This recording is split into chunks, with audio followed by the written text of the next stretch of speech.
Poursuivons avec les opérateurs logiques et de concaténation. Nous allons voir les opérateurs logiques et l'opérateur de concaténation.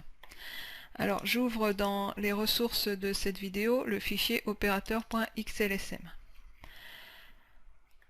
Et je vais dans l'éditeur Visual Basic et je vais dans une procédure. Alors, les opérateurs logiques servent à effectuer simultanément plusieurs tests et en fait de tester les valeurs retournées par des expressions dans une condition ou dans un test. Alors typiquement le premier opérateur c'est l'opérateur AND. Alors je vais ouvrir ici dans les ressources l'image AND. Donc cette image vous donne des éléments sur l'opérateur AND. Donc l'opérateur est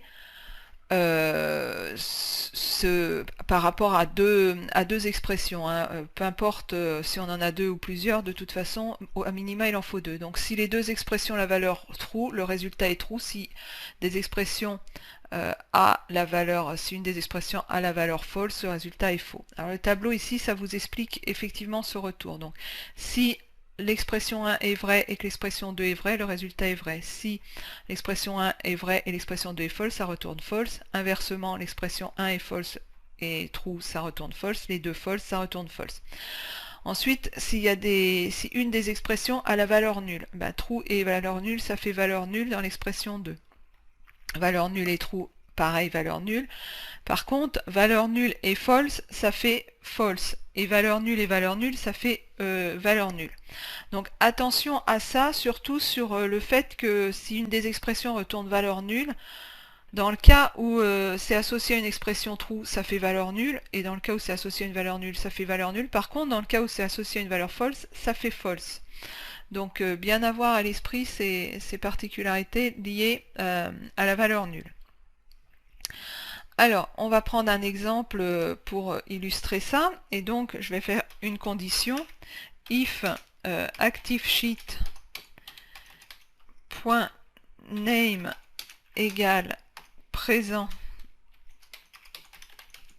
2015 and worksheet.compte égale 7, then oui, hop, then je vais afficher un message qui va être vrai. Sinon, je vais afficher un message qui va être faux et indiff. Alors je vais indenter, hop, et hop. Et je lance mon box. Et je lance ma macro. Et là j'ai faux. Pourquoi j'ai faux? Parce que je suis sur présent 2014. Donc forcément, j'ai une des expressions qui est fausse, la deuxième qui est vraie. Donc ici, je vais mettre 2014 et je vais relancer. Et là j'ai vrai. Je suis bien sur présent 2014 et j'ai bien 2, 4, 6, 7 feuilles dans ma collection de feuilles.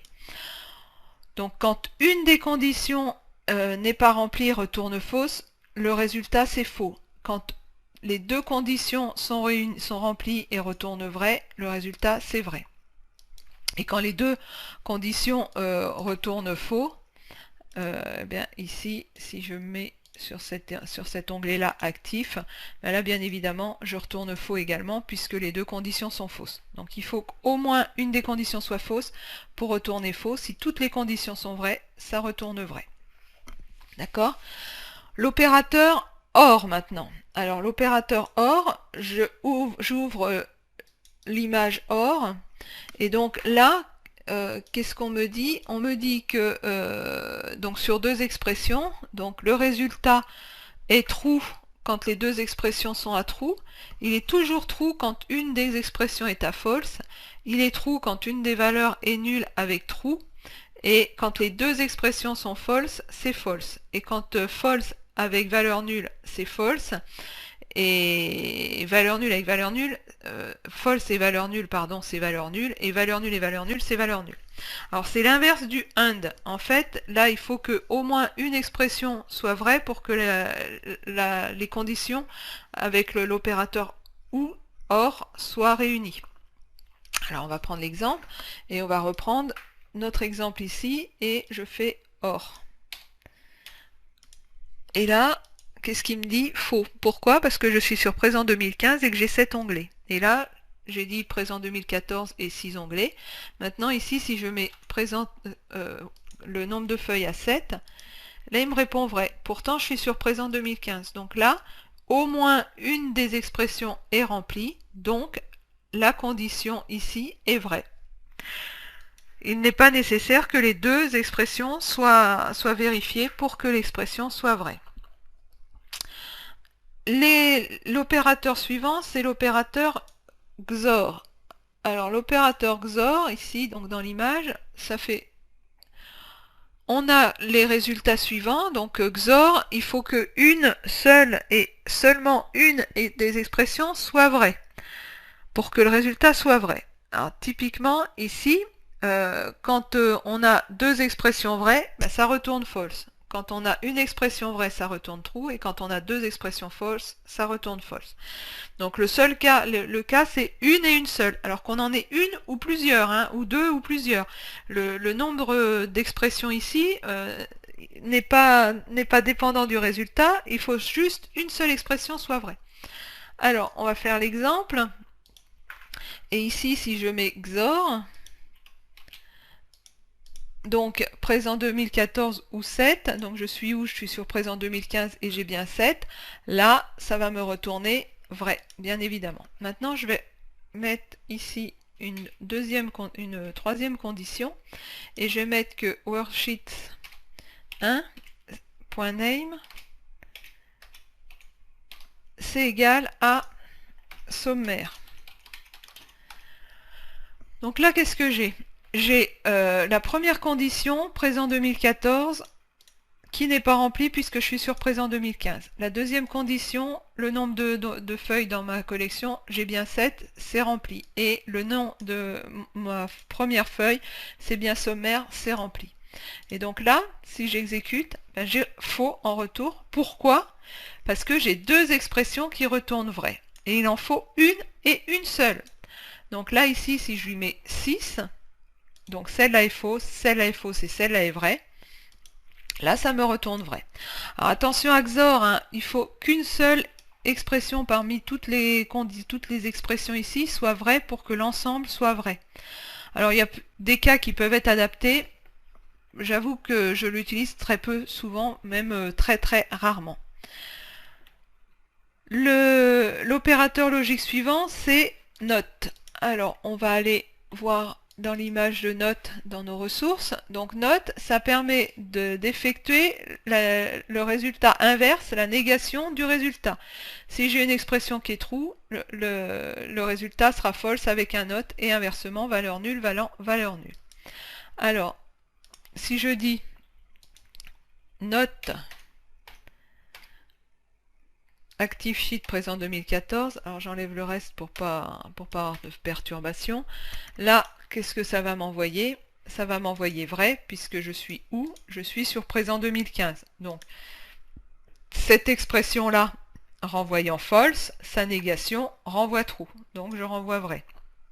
Maintenant, si je fais note présent 2015, ça va renvoyer false, puisque je suis bien sur la feuille présent 2015, mais ici, le note indique le contraire, donc là, j'ai bien vrai. Le note fait que mon résultat de l'expression est false. Alors, le dernier opérateur, c'est l'opérateur equiv. Alors, il est ici, dans les images, equiv. Alors, qu'est-ce que fait equiv? Il va évaluer l'équivalence logique de deux expressions. Alors, c'est un petit peu compliqué. Si l'expression 1 est vraie et l'expression 2 est vraie, c'est true. Si true est false, c'est false. Si false est true, c'est false. Et si false est false, c'est true. Alors, lorsqu'une des expressions, il faut qu'aucune, si des expressions sont nulles, le résultat est également nul. Donc là, typiquement, il faut que l'expression, que les deux expressions donnent un résultat identique, c'est-à-dire soit true, soit false, pour que le résultat soit true. À partir du moment où une des expressions est false, ça renvoie false. Alors, on y va sur un exemple. Alors, l'exemple, j'ai ici 4 valeurs. Alors, je vais mettre des points d'arrêt, comme ça on va bien voir le résultat. Donc, j'ai mis 10 dans A, 8 dans B, 6 dans C et nul dans D. Donc, si je fais l'équivalence de A supérieur à B équivalence à B supérieur à C, ça retourne true. Pourquoi? Parce que A est bien supérieur à B et B est bien supérieur à C.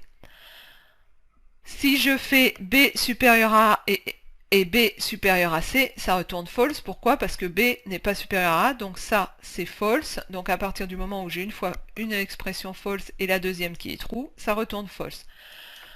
Ici, B supérieur à D, ça retourne nul. A supérieur à B, ça retourne vrai, donc le résultat retourne nul. Et A équive B, ça retourne moins 3. Alors on va le vérifier. Donc ici, myCheck est vide. Donc là, j'ai bien vrai. Donc ici, A supérieur à B, c'est bien vrai. Ensuite, j'ai bien faux. B supérieur à A. Ensuite, j'ai bien nul parce qu'une des expressions retourne nul. Et j'ai moins 3 de A équive B. Eh bien non, ça c'est pas équivalent. Alors, le cas qu'on va rajouter ici, c'est de dire si j'ai les deux qui sont fausses. Donc, CTRL-C, CTRL-V, et là, si je mets B inférieur à C, bien évidemment, ça va me retourner false également. Donc, on y va. Donc, la vide normale. Vrai, là, j'ai toujours une vraie. Là, j'ai toujours faux. Là, j'ai les deux qui sont false. Alors, effectivement, je change tout de suite. Donc là, ça retourne bien vrai puisque j'ai les deux qui sont false. Donc, que j'ai les deux true ou les deux false, ça retourne vrai. Et nul et moins 3.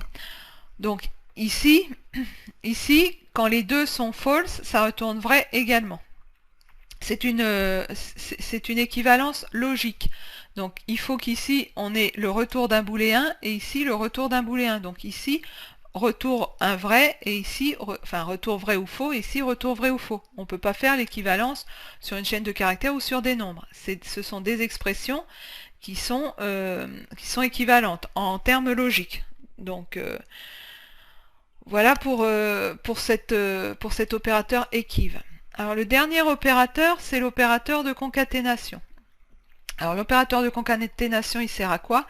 Il sert à agréger des chaînes de caractères pour avoir une chaîne de caractères composée de plusieurs chaînes de caractères. Alors je vais recréer un sub ici, concatène, concat. Hop, et donc je vais faire dim chaîne as string et dim chaîne plus as string. Voilà. Oh là, il y a eu un problème d'inversion. Voilà. Donc comment est-ce que je vais faire si je fais chaîne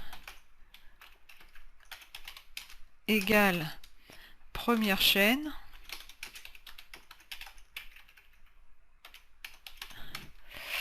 je fais chaîne plus égale deuxième chaîne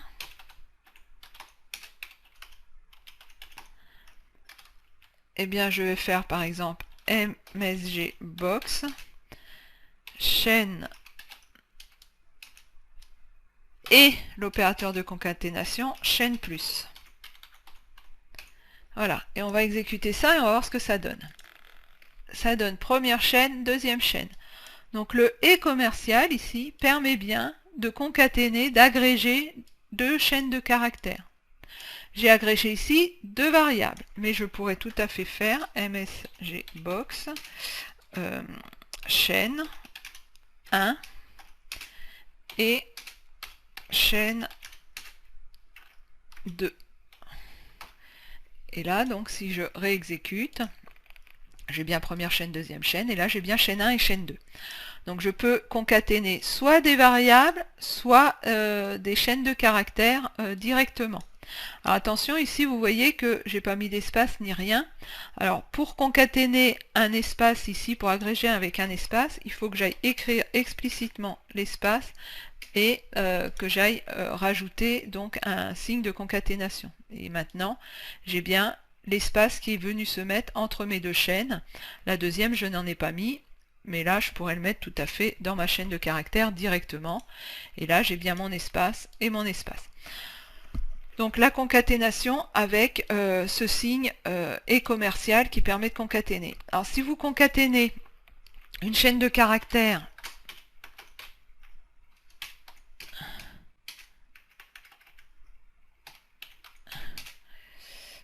chaîne et 2, voilà le résultat.